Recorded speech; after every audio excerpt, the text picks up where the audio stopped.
नमस्कार। मैं डॉक्टर विकास दवे। इस समय साहित्य अकादमी मध्य प्रदेश शासन में निदेशक का दायित्व निर्वाह करता हूँ और मेरा सौभाग्य है कि विगत 3 दशकों से लगभग 30 वर्ष से मैं बच्चों की एक पत्रिका देवपुत्र का संपादक का दायित्व भी निर्वाह करता रहा हूँ।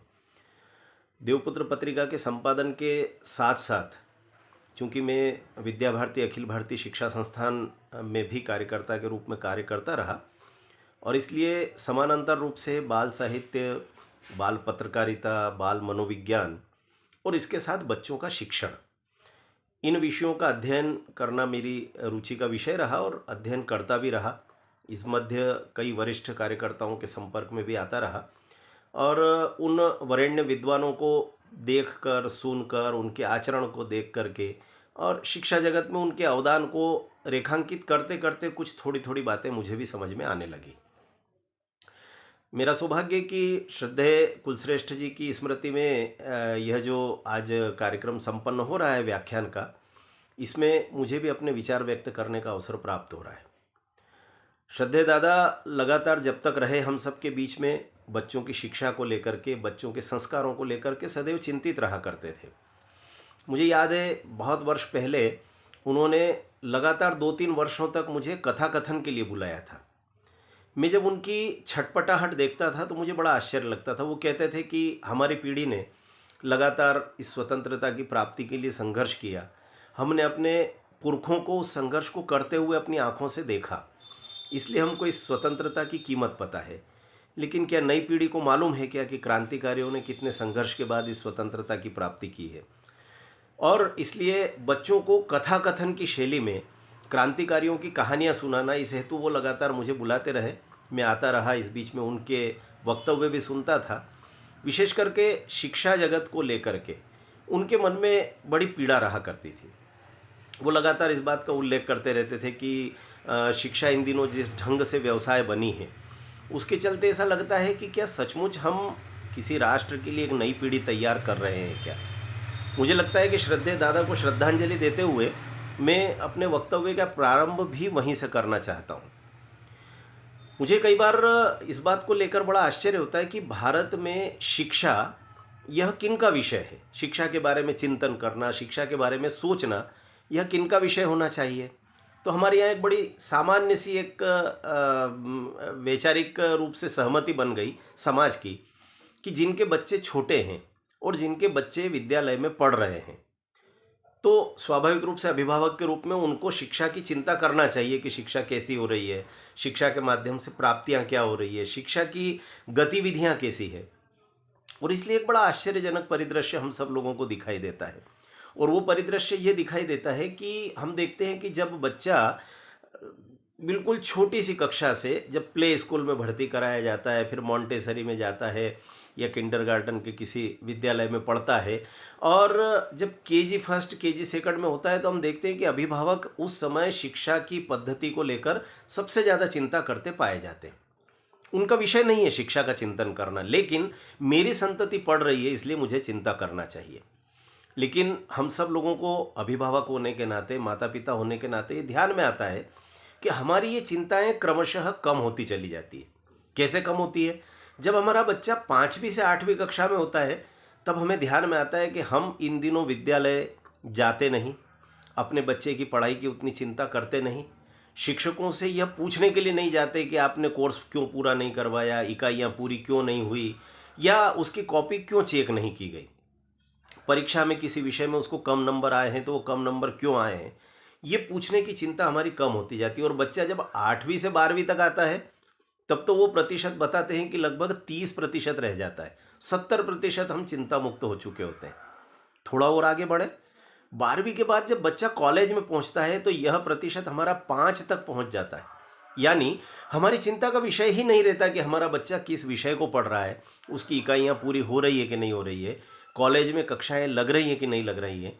क्या आपने कभी ऐसा सुना है क्या कि किसी महाविद्यालय में, किसी इंजीनियरिंग कॉलेज में अभिभावक सम्मेलन हो रहे हों और अभिभावक जाकर के शिक्षकों से, प्राचार्य से बात कर रहे हों, डायरेक्टर से पूछ रहे हों कि हमारा बच्चा इंजीनियरिंग में पढ़ रहा है, मैनेजमेंट में पढ़ रहा है, तो उसकी पढ़ाई कैसी चल रही है। हंसी आती है हमको सुन करके, लेकिन हाँ, ये होता है। मेरा व्यक्तिगत मत यह है कि शिक्षा की चिंता करना, शिक्षा जगत की चिंता करना, शिक्षा पद्धति की चिंता करना, ये क्या केवल हमारे बच्चे पढ़ रहे हों तभी करना है क्या? समाज में कई दंपत्ति ऐसे भी हो सकते हैं दुर्भाग्य से जिनको संतति प्राप्त नहीं होती। तो क्या उनको शिक्षा की चिंता नहीं करना चाहिए क्या? क्या एपीजे अब्दुल कलाम ने शिक्षा की चिंता नहीं की क्या? क्या मोदी जी शिक्षा की चिंता नहीं करते क्या? विवेकानंद का शिक्षा दर्शन आया तो वो तो सन्यासी थे। महर्षि अरविंद सन्यासी थे, लेकिन विवेकानंद और महर्षि अरविंद का जो शिक्षा दर्शन है वह भारतीय शिक्षा पद्धति का माइलस्टोन माना जाता है। मानक है वो। आखिरकार उन्होंने क्यों चिंतन किया? उनकी तो संतति कहीं केजी 1 केजी 2 में नहीं पढ़ रही थी। इसलिए किया क्योंकि वो जानते थे कि शिक्षा पद्धति और शिक्षा देने का काम एक ऐसा काम है जो राष्ट्र को नई पीढ़ी, नई पौध प्रदान करता है। हम अपने नागरिक कैसे तैयार कर रहे हैं, ये इस बात पर निर्भर करता है कि हमारे विद्यालय कैसे चल रहे हैं, हमारी शिक्षा पद्धति कैसी है। और इसलिए मुझे कई बार लगता है कि हम सब मिलकर के इस बात की चिंता करें कि जितनी शिक्षण पद्धति भारत की है, इन दिनों चूंकि नई शिक्षा नीति जब से आई है तो ये चर्चा का विषय बना है। कई लोग उसका मजाक बन रहा है, कई लोग उस विषय में जब हिंदी माध्यम की बातचीत होती है तो हम लोगों को बड़ा ऐसा लगने लगता है कि अरे ये कौन सी दिशा में जा रहा है, देश को हम कहीं पीछे धकेल रहे हैं। लेकिन हमने कभी बाल मनोविज्ञान पढ़ने की कोशिश नहीं की, हमने कभी शिक्षा का मनोविज्ञान पढ़ने की कोशिश नहीं की, और इस कारण से ये भ्रांतियां हमारे दिमाग में आ जाती है। मुझे याद है कि यूं तो शिक्षा के उन्नयन के लिए, शिक्षा में परिवर्तन के लिए, नवाचार के लिए कई आयोग बने। मुदलियार आयोग बहुत प्रसिद्ध रहा था, शर्मा कमीशन बना था तब भी हम लोगों को याद है, कोठारी कमीशन बना था तब भी हमको याद है, यशपाल कमीशन की जब संरचना बनी थी तो हमको याद है कि यशपाल जी ने तो अक्षरशः दिल्ली के विद्यालयों के दरवाजों पर खड़े रह करके 2 तराजू लगा करके बच्चों के वजन तोले। बच्चे का वजन कितना है, उसके बस्ते का वजन कितना है। तब से हम लोग कहने लगे कि बच्चों को बस्ते के बोझ से मुक्त कराना चाहिए। लेकिन उससे पहले कोठारी आयोग ने जिस समय अपने शिक्षा के नवाचार को लेकर के, शिक्षा पद्धति के परिवर्तन को लेकर के अपना विमर्श प्रस्तुत किया था, अपना सत्व जब सौंपा था, तो उसका पहला वाक्य क्या था?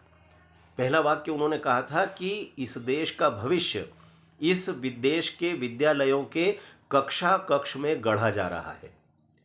कोठारी जी ने जब ये कहा था तब हमको ध्यान में आया था क्या कि हमारी कक्षा कक्ष की स्थिति क्या है। जो कक्षा कक्ष एक अध्यापक के भरोसे होता है, हमारे 35 बच्चे, हमारे 40 बच्चे एक शिक्षक के भरोसे कक्षा में छोड़े जाते हैं। मैं कई बार शिक्षकों के प्रशिक्षण में जब जाता हूं तो एक प्रश्न करता हूं। हमने कई बार फिल्मों में डॉक्टर्स को ऑपरेशन करते देखा है। डॉक्टर अपना पूरा ध्यान अपनी उस शल्य क्रिया पर केंद्रित करता है, लेकिन क्यों कर पाता है? वो जैसे ही अपना बायां हाथ उठाता है तो उसके हाथ में कोई विशेष प्रकार का चाकू आ जाता है जिससे त्वचा को काटा जाना है। वो अपना दायां हाथ आगे बढ़ाता है तो दूसरे प्रकार का चाकू आता है जिससे मांस को काटा जाना है। वो कभी हाथ इस तरफ करता है तो सुई आ जाती है, कभी हाथ इस तरफ खड़ा करता है तो धागा आ जाता है। वो बोलता कुछ नहीं है, लेकिन उसको आवश्यक लगने वाली जितनी सामग्रियां हैं, जितने साधन हैं, उनको जुटाने वाली एक टोली पूरी की पूरी उसके साथ काम करती है। वो नर्सों की टीम है, वो कंपाउंडर्स की टीम है, वो एनेस्थीसिया देने वाले की टीम है, और ये सब लोग मिलकर एक शल्य क्रिया को सफल रूप से संचालित करते हैं। आर्मी की बात करें तो एक सैनिक जब शत्रु से लड़ने के लिए सीमा पर जाता है तो क्या उसे इस बात की चिंता होती है कि उसके जूते फट गए हैं तो वो सिलेगा कौन? क्या उसे इस बात की चिंता होती है कि उसकी जो गणवेश गंदी हुई है उसको धोएगा कौन? उसके भोजन का समय होगा तो उसका भोजन कौन बनाएगा? कोई चिंता नहीं होती। ये सारे के सारे काम एक टोली करती है, और इसलिए सैनिक का पूरा ध्यान वास्तव में अपने लक्ष्य की ओर होता है, अपने शत्रु से कैसे मुकाबला करना, अपनी सीमाओं की रक्षा कैसे करना। तो यदि डॉक्टर को, इंजीनियर को, सैनिक को, और आजकल तो यहाँ तक कि राजनेताओं को भी वार रूम बना करके वो सारी सुविधाएं प्रोवाइड की जाती है जो उसको आवश्यक होती है चुनाव लड़ते समय। हर काम को करते समय एक टोली काम करती है, लेकिन शिक्षक जब कक्षा में जाता है तो उसके सामने कितने प्रकार के लक्ष्य होते हैं, कितने प्रकार के उद्देश्य होते हैं, हमने कभी सोचा है क्या? क्या वो केवल 40 बच्चों का शिक्षक बन करके जाता है? नहीं, उसकी जवाबदेही प्राचार्य के प्रति भी है, जिससे उसे कुछ लक्ष्य प्राप्त हुए हैं। इस समय सीमा में तुमको इतनी इकाइयाँ पूरी करना है, इस समय सीमा में तुमको अपनी कॉपियाँ जांच करके तैयार करना है, इस समय सीमा में तुमको त्रैमासिक परीक्षा लेना है। और ये सारे काम करने के बाद भी अभिभावक यदि लड़ने के लिए पहुंचा तो उसका मुकाबला भी शिक्षक को करना होता है। इसके बाद भी अपने साथ के शिक्षकों से कई बार मतभेद होते हैं, तो उन मोर्चों पर भी शिक्षक खुद लड़ता रहता है। इतना ही नहीं तो प्राइवेट स्कूलों में विद्यालय का जो प्रबंधन होता है, जो उन विद्यालयों के मालिक होते हैं, उनकी आर्थिक पूर्तियां नहीं हो रही है तो उन आर्थिक पूर्तियों को करने का साधन भी शिक्षक को बनाया जाता है। और ये सब करने वाला शिक्षक अपने मोर्चे पर अकेला खड़ा होता है। उसको बच्चों को जिस ढंग से पढ़ाना है, उसको बच्चों के साथ जिस ढंग से व्यवहार करना है, पढ़ाई की पद्धति में जो डेवलपमेंट करना है, उन विषयों को लेकर के उसके साथ बातचीत करने वाली कोई टोली नहीं होती। वो अकेला संघर्ष कर रहा होता है। और इसलिए मुझे कई बार लगता है कि हम यदि सचमुच शिक्षा पद्धति को ठीक करना चाहते हैं तो सबसे पहले चिंता इस बात की करें कि इन शिक्षकों के साथ एक व्यवस्थित टोली तैयार करें, जो शिक्षा पद्धति में क्या क्या नवाचार हो सकते हैं, विशेष करके नई शिक्षा पद्धति के संदर्भ में नवाचारों को लेकर के प्रत्येक विद्यालय में एक टोली बने। हो सकता है प्राइवेट स्कूल के मालिक कहेंगे कि हमारे पास इतना पैसा नहीं है, सरकारी स्कूल के लोग कहेंगे कि सरकार ने हमको इतने संसाधन नहीं दिए हैं, मेन पावर कम है, मनी पावर कम है। लेकिन मेरा ऐसा कहना है कि जितने संसाधन हमारे पास हैं, उन संसाधनों का उपयोग करते हुए क्या हम अपनी शिक्षा पद्धति को ठीक नहीं कर सकते? क्या हम यदि सचमुच टोली बनाना चाहते हैं तो प्राचार्य, शेष सारे शिक्षक, यदि मैं हिंदी का शिक्षक हूँ तो क्या मेरा ये दायित्व तो नहीं बनता कि भौतिक शास्त्र के शिक्षक ने यदि प्रायोगिक रूप से किसी बात को समझाने के लिए प्रयोगशाला का सहयोग लिया है, तो क्या मैं अपने उस भौतिक शास्त्र के मित्र का सहयोग लेकर के अपनी एक भाषा की प्रयोगशाला तैयार करने की ओर अग्रसर हो सकूं?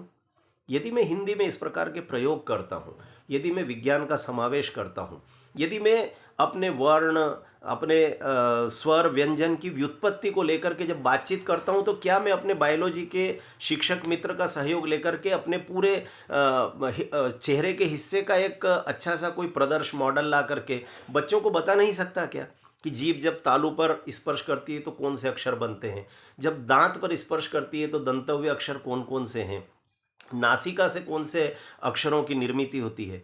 ये सब बातें जब हम बताना प्रारंभ करते हैं तो एक विषय का दूसरे विषय के साथ समावेश होता है, हम एक दूसरे के सहयोगी बनकर के खड़े हो सकते हैं।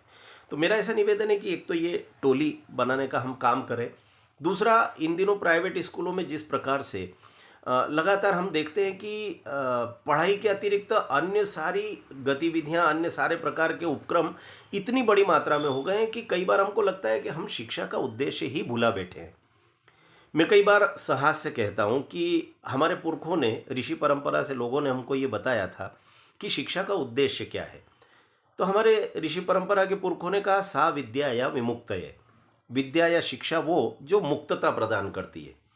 अब आज की शिक्षा पद्धति को अगर हम देखें, चाहे उसको आप मेकाले की शिक्षा पद्धति कह लें या किसी भी नाम से पुकार लें, लेकिन जिसको हमने स्वीकार लिया, जिस माध्यम से हम इस समय पढ़ा रहे हैं, उसकी स्थिति क्या है?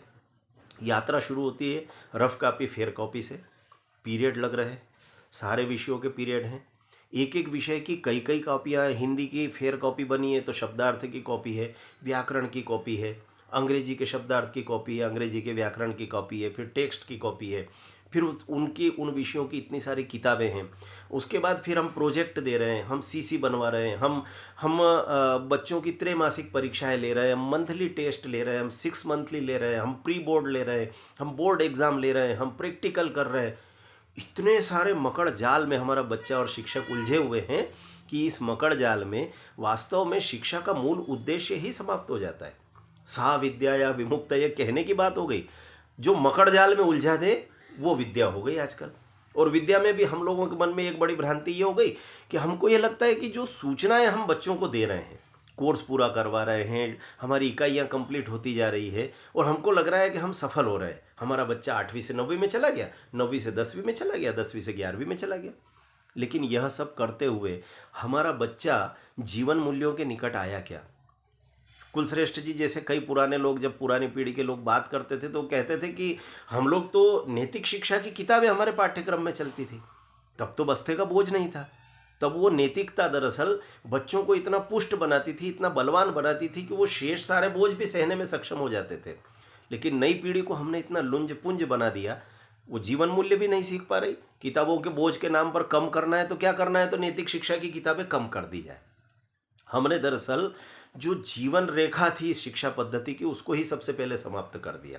अब हम क्या पढ़ा रहे हैं, आप मुझे बताइए। मैं चूंकि उच्च गणित का विद्यार्थी भी रहा, तो मुझे आज तक समझ में नहीं आया कि मैं उच्च गणित में जब पढ़ता था कि cosec square theta is equal to 1 minus sine square theta, या साइन स्क्वायर थीटा की जगह अगर आपको रखना है तो 1 माइनस कोसेक स्क्वायर थीटा रख दीजिए। ये साइन कोस टेन कॉट ये क्या था, और ये मुझे जीवन में कहाँ काम आ रहा है। मैं यदि इंजीनियर बनता तो काम आता क्या, मैं यदि एमपीवी में नौकरी करता तो काम आता क्या, कहाँ काम आता। लेकिन हम सीख रहे हैं, और इस सूचना के बवंडर में बच्चों ने भी ज्ञान और सूचना के बीच का अंतर भांपना बंद कर दिया। और इसलिए हो ये रहा है कि बच्चे को Guinness book of world record की सारी चीज़ें याद है, उसको सबसे दूर तक थूकने वाला रिकॉर्ड याद है, उसको सबसे मोटा आदमी सबसे पतला आदमी याद है। लेकिन खेल के मैदान में अगर बच्चा गिर जाए, उसकी कोहनी फूट जाए, घुटने फूट जाए, रक्त बहने लगे, तो उसको ये पता नहीं है कि दौड़ करके चौके में जाना चाहिए, और दादी से पूछ ले कि चौके में ऐसी कौन सी चीज़ है जो खून को बहने से रोक सकती है। दादी उसको कहती है जा तुरंत हल्दी ला और हल्दी लगा ले, खून बहना बंद हो जाएगा। बच्चे को नहीं पता है, लेकिन दादी को पता है। दादी शायद अंगूठा टेके, दादी शायद दूसरी पास है, लेकिन उसको जीवन का विज्ञान पता है, उसको ज्ञान पता है, उसको सूचना पता नहीं है। और आज का बच्चा सूचनाओं के बवंडर में घिरा हुआ है। और ये सब हो क्यों रहा है, तो कई बार मजाक में हम लोग बातचीत करते हैं कि विद्यालयों में जब प्रवेश के लिए माता पिता जाते हैं तो उनको विद्यालय के लोग कहते हैं कि साहब किताबें तो हमारे यहाँ से लेना पड़ेगी, ड्रेस हमारे यहाँ से हम देंगे, बस्ता हमारे यहाँ से आपको मिलेगा, उसके जूते मोजे हमारे यहाँ से लेना पड़ेंगे। तो पिछले दिनों एक कार्टून देख रहा था मैं, व्यंग चित्र था, उसमें इसी प्रकार से वो विद्यालय का प्रबंधन से जुड़ा हुआ व्यक्ति उसको अभिभावक को कह रहा है, और अभिभावक अंत में बड़े भोलेपन से पूछता है और साहब पढ़ाई, तो वो प्रबंधन का व्यक्ति कहता है उसके लिए आपको ट्यूशन करना पड़ेगी। तो आज हालत ऐसी हो गई है कि हम मूल उद्देश्य से वास्तव में भटक गए हैं, और उस मूल उद्देश्य से भटके बगैर यदि हम चाहते हैं कि शिक्षा पद्धति को ठीक ढंग से इम्प्लीमेंट करना चाहते हैं, तो उसके लिए हमको कुछ छोटी छोटी बातों की ओर ध्यान देना पड़ेगा। जैसे मैं कई बार उदाहरण देता हूँ, हम शिशु शिक्षा को लेकर बड़ा चिंतित रहते हैं। उसमें हमने किंडरगार्टन पद्धति और मॉन्टेसरी पद्धति को बड़ा आदर्श मान लिया, पश्चिम जगत से आई। अब तो इंटरनेट का युग है। मैं कई बार बड़े दुख के साथ इस बात को कहता हूँ कि आपने इन दोनों के बारे में कभी जानने की कोशिश की क्या कि ये कौन थे। ये दरअसल ब्रिटेन की शिक्षाविद नहीं थी, दोनों की दोनों, ये दोनों नर्सेस थी। और ये नर्सिंग का काम करते करते इन लोगों ने, और नर्सिंग का काम भी कौन सा, ये दरअसल जो जन्मजात अल्प विकसित बच्चे या जिनका मानसिक विकास ठीक से नहीं हो पाया, उन पर काम करने वाले, नर्सिंग का काम करने वाले ये लोग थे। और यह मान करके कि भारत का प्रत्येक बच्चा तो अल्प बुद्धि होगा, अल्प विकसित होगा, उसका दिमागी विकास हुआ ही नहीं होगा, ऐसा मान करके हमने ये पद्धतियां अपने बच्चों की शिक्षा पद्धति बना करके प्रस्तुत कर दी, जबकि यह चिकित्सा पद्धति थी, मनोवैज्ञानिक चिकित्सा पद्धति थी। और इसलिए ए फॉर एप्पल करते करते हमारी कई पीढ़ियां बीत गई। लेकिन अब सौभाग्य है कि हम लोग मातृभाषा में अध्ययन की बात कर रहे हैं, हम लोग बोलियों में पाठ्य पुस्तकों में रचनाएं डालने की चर्चाएं करने लगे हैं। आप कल्पना करिए, उज्जैन का विद्यार्थी जब भावसार बाकी मालवी की कविता पढ़ेगा, आप कल्पना करिए खंडवा खरगोन का बच्चा जब अपने पाठ्य पुस्तकों में पंडित रामनारायण उपाध्याय जी का निमाड़ी का कोई लेख पढ़ेगा, कोई निबंध पढ़ेगा, तो उसको कितना अच्छा लगेगा, उसके मन के निकट होगा। और इसके कारण से दरअसल बच्चा अपनी जड़ों से जुड़ेगा, अपनी संस्कृति से जुड़ेगा, अपने देश से जुड़ेगा, अपनी मिट्टी से जुड़ेगा। इसके कारण से बच्चे का विकास बड़ी तेज़ी से होने वाला है। हम लोग मजाक बड़ी जल्दी बनाने लगते हैं, इतना सारा उपक्रम हुआ है। आप कल्पना करिए कि करोड़ों सुझाव आए हैं, उसके बाद उन सुझावों को स्वीकार करके नई शिक्षा नीति बनाई गई है। तो हम इस नई शिक्षा नीति का मजाक बनाने लगे, बिना यह सोचे समझे कि देश के लाखों दिमाग इस काम में लगे थे, करोड़ों लोगों ने चिंतन किया, तब जाकर के ये नई शिक्षा पद्धति बनी है। तो इसका मजाक बनाने के बजाय मुझे ऐसा लगता है कि हम सब लोग मिल करके थोड़ा चिंतन करें। और एक बात ज़रूर मैं कहना चाहूँगा कि इस नई शिक्षा पद्धति में बार बार एक बात कही जा रही है कि शिक्षा आनंद मूलक होना चाहिए। इन दिनों हम देख रहे हैं ना कि लगातार सरकारी चिंता तो यही होती है कि भाई ड्रॉप आउट किए हुए बच्चे क्यों हैं, 5वीं के बाद पढ़ना छोड़ दिया, 8वीं के बाद पढ़ना छोड़ दिया। तो सरकार ने दो चिंताएं बड़ी अच्छी की। एक तो स्किल डेवलपमेंट की व्यवस्था प्राथमिक कक्षाओं से प्रारंभ कर दी। इसके कारण से क्या होगा, हम लोग देखते थे ना कि हमारे दादाजी साइकिल का पंचर खुद बना लिया करते थे। अगर चेन टूट गई है तो उसकी एक कड़ी को निकाल करके और दूसरी कड़ी के साथ जोड़ करके ठोक पीट करके ठीक कर लेते थे साइकिल की चेन को। रेडियो खुद सुधार लिया करते थे। आज हम भले ही 25-25 हज़ार के मोबाइल लेकर के घूमते हैं, लेकिन मोबाइल में जरा सी खराबी आई कि आप दौड़ करके बाजार की ओर जाते हो। घड़ी में थोड़ा सा कुछ हुआ, हमको पता नहीं उसमें क्या होता है। किताब की बाइंडिंग अगर करना है तो आज की पीढ़ी का बच्चा नहीं कर सकता। कवर चढ़ाना है तो भी बच्चों को पता नहीं कवर कैसे चढ़ाए जाते हैं। हम तो इन दिनों उपहार देने वाले गिफ्ट भी पैक करवाने के लिए दुकान की तरफ भागने लगे। केवल सेलो टेप चिपकाना भी हमारे बच्चों को नहीं आता है ठीक से। तो ऐसी स्थिति में अब स्किल डेवलपमेंट का काम तो हो ही रहा है, साथ ही नई शिक्षा पद्धति में हम ये भी देख रहे हैं कि लगातार मातृभाषा में अध्ययन को भी प्रोत्साहन दिया जा रहा है। और इसके कारण से बच्चे का जो मानसिक विकास है वो तो तेजी से होगा ही, वो अपने मस्तिष्क की क्षमताओं का पूरा पूरा उपयोग अपनी प्रतिभा के विकास के लिए कर सकेगा। तो मुझे लगता है कि नई शिक्षा पद्धति में ये जो आनंदमूलक शिक्षा की बार बार बात की जा रही है वो इसीलिए की जा रही है कि बच्चे ड्रॉप आउट ना करें, पढ़ाई छोड़े नहीं बीच में। तो मैं कई बार, चूंकि यह जो व्याख्यानमाला चल रही है इसमें शिक्षा जगत से जुड़े हुए लोग, शिक्षक बंधु भगिनी भी सम्मिलित होते हैं, ये मुझे पता लगा है।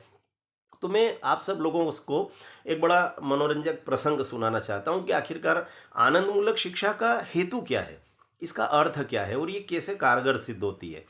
तो मैं शिक्षकों के प्रशिक्षण में एक बार गया था, तो मैंने सारे जो प्रशिक्षण प्राप्त करने वाले शिक्षक एकत्र थे, तो उन लोगों को मैंने कहा कि मैं आप सब लोगों को एक गीत सुना रहा हूँ और इस गीत को सुन करके आप इसका आनंद लीजिए। और मैंने अपने मोबाइल पर एक कोई बहुत अच्छा सा येसुदास का एक गीत चालू किया और बहुत मधुर स्वर था, बहुत अच्छे बोल थे। सब लोग झूम झूम करके उस गीत का आनंद ले रहे थे। सब ने गीत का आनंद लिया। मैंने गीत बंद किया और मैंने कहा कि भाई आप लोग शिक्षक हैं, आप लोग जब किसी रचना को सुनते हैं तो उसके भाषा सौष्ठव पर ध्यान देते हैं क्या, उसके शब्द क्या हैं।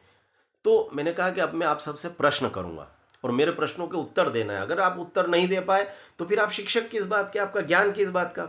अच्छा चलिए बताइए, ये जो मुखड़े में ये जो शब्द आया है इसके दो पर्यायवाची बताइए।